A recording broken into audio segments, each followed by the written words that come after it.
प्यारे बच्चों, आज मैं आपकी शिखा मैम आपकी पाठ्य पुस्तक आकृति के पाठ 2 वो शख्स पाठ का पाठन करूँगी।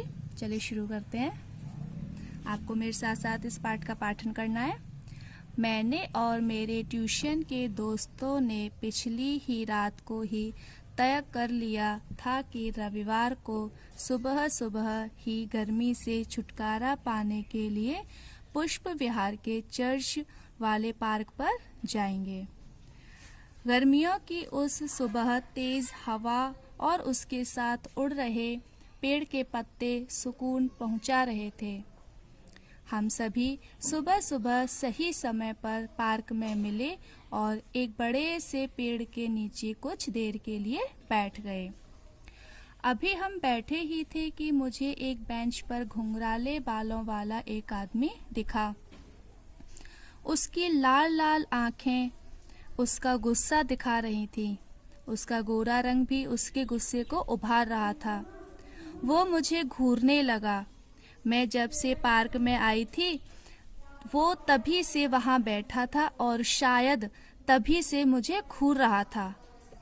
मेरा चेहरा जैसे ही उसकी ओर घूमता, उसकी वो लाल आंखें टकटकी लगाए मेरी ही ओर रहती।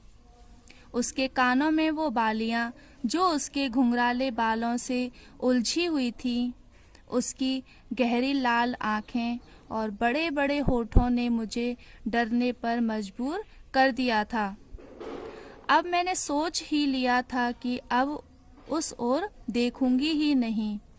मैंने आंखें बंद कर ली और प्रकृति की खूबसूरती का मजा लेने लगी।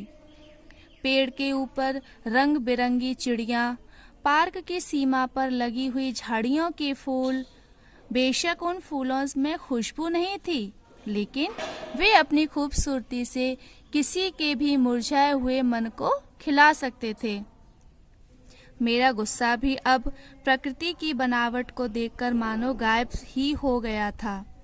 मैं आंखें बंद करके ये सब महसूस ही कर रही थी कि इतने में दूर से कुछ आवाजें आईं। मैंने आंखें खोली तो सामने हमारे ही बैच के कुछ लड़के हाथों में बैट व रस्सा लिए आ रहे थे। वो सुबह से खेल रहे थे और थक चुके थे। वे भी हमारे ही पास आकर बैठ गए। तभी भाई ने अपनी उंगली को मुंह पर रखते हुए चुप होने का इशारा किया। मुझे लगा, अरे अब क्या हुआ? तो मैंने भी अपने दाहिने हाथ को घुमाकर पूछा, क्या हुआ? तभी प्रिया दी ने उंगली का इशारा मेरे बराबर में किया। जब मैंने गर्दन घुमाकर देखा तो नैन्सी सोई हुई थी। सरफराज थोड़ा आगे आया और नैन्सी के कानों में तेजी से कुकुड़कू कहकर चिल्लाया। नैन्सी फर्राटे से उठी। उसका वो डर और थोड़ा थोड़ा गुस्सा उसकी उन मोटी मोटी आंखों में साफ साफ दिख रहा था। सरफराज ने अपने चुलबुले अंदाज में कहा, नैन्सी रानी, सुबह हो चुकी है, उठ जाओ। नैन्सी थोड़ा रुककर बोली, उठूं क्यों? मैं सो थोड़ी ही रही थी। मैं तो हाँ, तुम सो थोड़ी रही थी, खुली आंखों से सपने देख रही थी। वो तो हम ही उल्लू हैं जो तुम्हें सोए हुए देख रहे थे। सरफराज नैन्सी की बात काटकर बोला।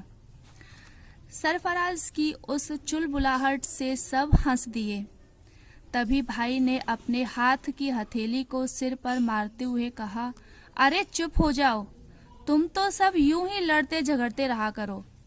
ये सब बातें छोड़ो और बताओ अब खेलें क्या?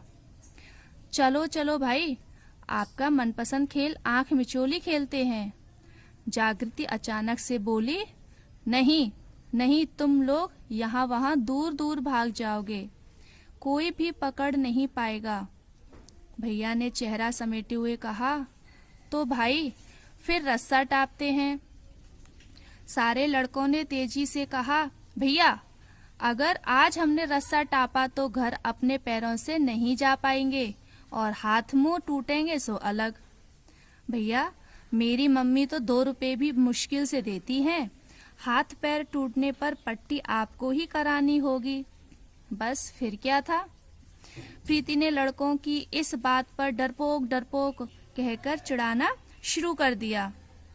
डरपोक नहीं है हम सब, लड़कों की ओर से आवाज आई।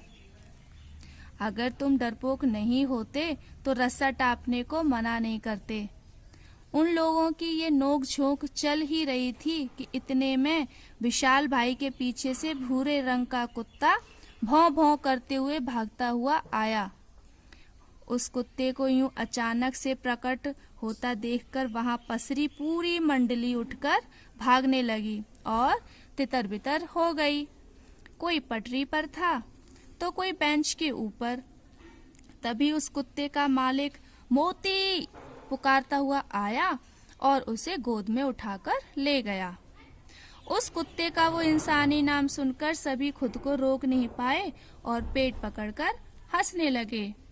तो बच्चों, कैसा लगा आपको? अच्छा लगा ना? ठीक है, तो इसको आपको अब अच्छे से पढ़ना है इस पार्ट को, और इस पार्ट के कठिन शब्द और शब्दार्थ को अपनी कार्य पुस्तिका में करना है। ठीक है बच्चों?